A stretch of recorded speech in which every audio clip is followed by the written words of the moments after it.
ഗ്യാൻവാപ്പി മധുര പള്ളികൾ മുസ്ലിങ്ങൾ ഹിന്ദുക്കൾക്ക് വിട്ടുനൽകണമെന്ന ആവശ്യവുമായി രാമജന്മഭൂമി ട്രസ്റ്റ് നേതാവ്. രണ്ടു വിഷയങ്ങളും രമ്യമായി പരിഹരിച്ചാൽ മറ്റു പള്ളികൾക്ക് പിന്നാലെ ഹിന്ദുക്കൾ വരില്ലെന്നും ട്രസ്റ്റ് ട്രഷറർ ഗോവിന്ദ് ദേവ് ഗിരി മഹാരാജ് വാദിച്ചു. പൂനെയിൽ ഒരു ചടങ്ങിൽ സംസാരിക്കുമ്പോഴായിരുന്നു അദ്ദേഹം ഇത്തരമൊരാവശ്യം മുന്നോട്ട് വെച്ചത്. 3 ക്ഷേത്രങ്ങൾ വിട്ടുകിട്ടിയാൽ മറ്റു ക്ഷേത്രങ്ങളുടെ കാര്യം പോലും നോക്കാൻ ഞങ്ങൾക്ക് ആഗ്രഹമില്ല. ഭൂതകാലത്തല്ല, ഭാവി ജീവിതത്തിലേക്കാണ് ഞങ്ങൾ നോക്കുന്നത്. രാജ്യത്തിന്റെ ഭാവി സമ്മോഹനമാകണം.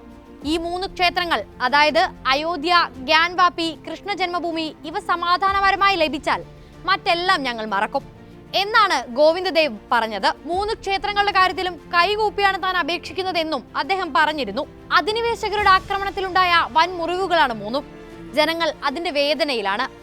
ആ വേദനയ്ക്ക് സമാധാനപരമായി ശമനം നൽകാൻ മുസ്ലിങ്ങൾക്കാകുമെങ്കിൽ അത് സാഹോദര്യം ഊട്ടിയുറപ്പിക്കാൻ സഹായിക്കുമെന്നും ഗോവിന്ദ് ദേവ് ഗിരി ചൂണ്ടിക്കാട്ടി. വാരണാസിയിൽ കാശി വിശ്വനാഥ് ക്ഷേത്രത്തോട് ചേർന്നാണ് ഗ്യാൻവാപ്പി സ്ഥിതി ചെയ്യുന്നത്. മധുര പള്ളി കൃഷ്ണ ജന്മഭൂമി ക്ഷേത്രത്തിന് സമീപത്തും. മുഗൾ രാജാക്കന്മാർ ഹിന്ദു ക്ഷേത്രങ്ങൾ തകർത്തു നിർമ്മിച്ചതാണ് 2 പള്ളിയുമെന്നാണ് ഹിന്ദുത്വ സംഘങ്ങളുടെ വാദം. ഗ്യാൻവാപ്പി പള്ളിയിൽ പുരാവസ്തു വകുപ്പിന്റെ സർവേ ആവശ്യപ്പെട്ട് രംഗത്തെത്തിയിരിക്കുകയാണിവർ. ഇതിനു പിന്നാലെ പള്ളിക്കകത്ത് പൂജ നടത്താൻ വാരണാസി കോടതി ഹിന്ദുക്കൾക്ക് അനുമതി നൽകുകയും അലഹബാദ് ഹൈക്കോടതി അത് ശരിവെക്കുകയും ചെയ്തിരുന്നു. അതോടൊപ്പം യുപിയിലെ ഗ്യാൻവാപ്പി മസ്ജിദിൽ അടച്ചിട്ടിരിക്കുന്ന നിലവറകളിൽ പുരാവസ്തു വകുപ്പ് സർവേ നടത്തണമെന്നാവശ്യപ്പെട്ടും കോടതിയിൽ ഹർജി എത്തിയിട്ടുണ്ട്. പള്ളിക്കെതിരെ ആദ്യം ഹർജി നൽകിയ 4 ഹിന്ദു സ്ത്രീകളിൽ ഒരാളായ രാഗി സിംഗാണ് വാരണാസി ജില്ലാ കോടതിയെ സമീപിച്ചത്. 4 നിലവറകളിലൊന്നിൽ പൂജ നടത്താൻ വാരണാസി ജില്ലാ കോടതി അനുമതി നൽകിയതിന് പിന്നാലെയാണ് പുതിയ ഹർജി. 1993-ൽ അടച്ചുപൂട്ടി മുദ്രവെച്ച തെക്കുഭാഗത്തെ നിലവറകളെല്ലാം പുരാവസ്തു വകുപ്പിനെ കൊണ്ട് സർവേ നടത്തണമെന്നാണ് ആവശ്യം.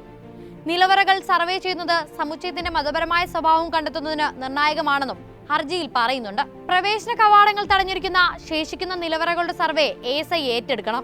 സർവേയിൽ ഘടനയ്ക്ക് കേടുപാടുകൾ വരുത്തുന്നത് ഒഴിവാക്കണമെന്നും ഹർജിയിൽ ആവശ്യപ്പെടുന്നു. മസ്ജിദുമായി ബന്ധപ്പെട്ട് കോടതിയിലെത്തുന്ന ഹർജികളെല്ലാം നിയമപരമായി നേരിടുമെന്നാണ് മസ്ജിദ് കമ്മിറ്റി അറിയിച്ചത്.